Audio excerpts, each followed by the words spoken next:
त्या नेत्याकडनं 13 खासदार आणि 50 आमदार निघून जातात तरी त्यांना जाग येत नाही आणि त्यांचं नेतृत्व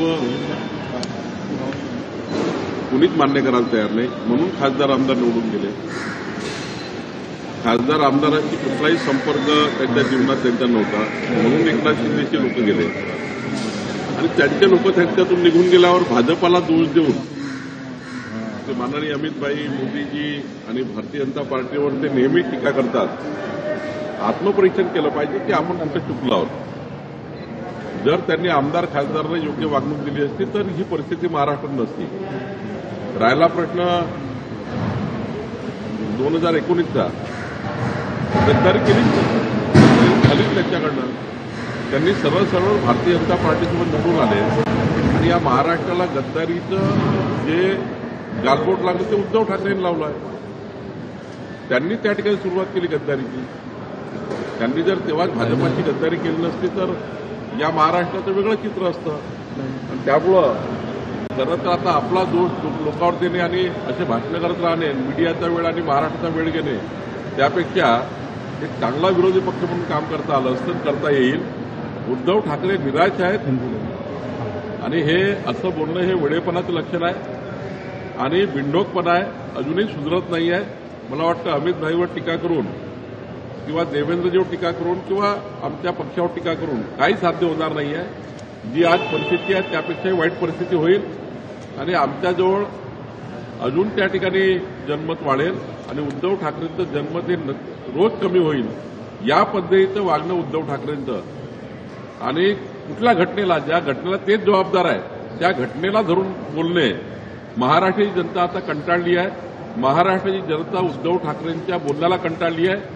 आता महाराष्ट्राच्या जनतेला विकासाकडे नेण्याचं राज्य आहे आणि माननीय आमचे मोदीजी आणि आमचे देवेंद्रजी डबल इंजिन सरकार महाराष्ट्राच्या विकासाकरता काम करणार आहे। उद्धव ठाकरेंनी अजूनही त्या मानसिकतेतून बाहेर निघावं, बिंडोकपणातून बाहेर निघावं आणि महाराष्ट्राच्या विकासाकरता 4 गोष्टी चांगल्या कराव्या जेणेकरून काहीतरी पक्षाला पाठबळ मिळेल, काहीतरी बाबी मिळेल। जखमी वाघाचा पंजा आदित्य ठाकरे यांनी टीका केलेली आहे की ज्यांचे कार्यालय महाराष्ट्रात आहे तिथे दावोसमध्ये जाऊन करार करण्याची काय, ज्या कंपन्यांशी करार केला ते महाराष्ट्रात कार्यालय। असं आहे की इंटरनॅशनल कॉन्फरन्स आहे, त्या कॉन्फरन्समध्ये देशाचे विदेशाचे सर्वच लोक सर्वच बिझनेसमॅन त्या ठिकाणी येतात।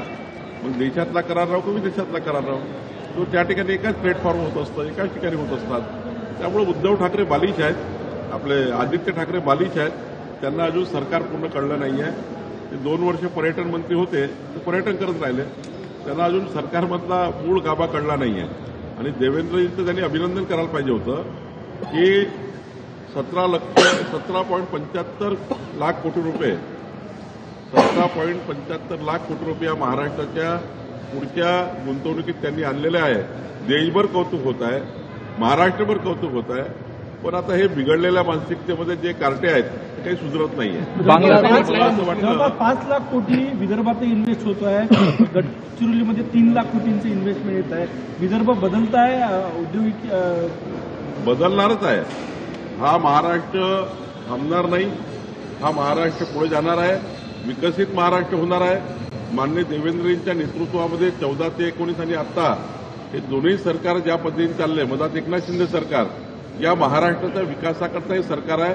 विदर्भाला जे आतापर्यंतचं मागासलेपण होतं ते विदर्भाचं मागासलेपण गडचिरोलीपासून बुलढाण्यापर्यंत, मग ते इरिगेशन सेक्टरचं असो, औद्योगिक सेक्टरचं असो, हे सर्व मागासलेपण दूर होणार आहे। जखमी वाघाचा पंजा काय असतो हे जखमी दिलेले आहे त्यांना ऑलरेडी शरद पवारजी यांनी काँग्रेसने सोडून दिला आहे आणि त्यामुळं त्यांना आता दुसरा काही पर्याय नाही, दुसरा काही मार्ग नाही आहे।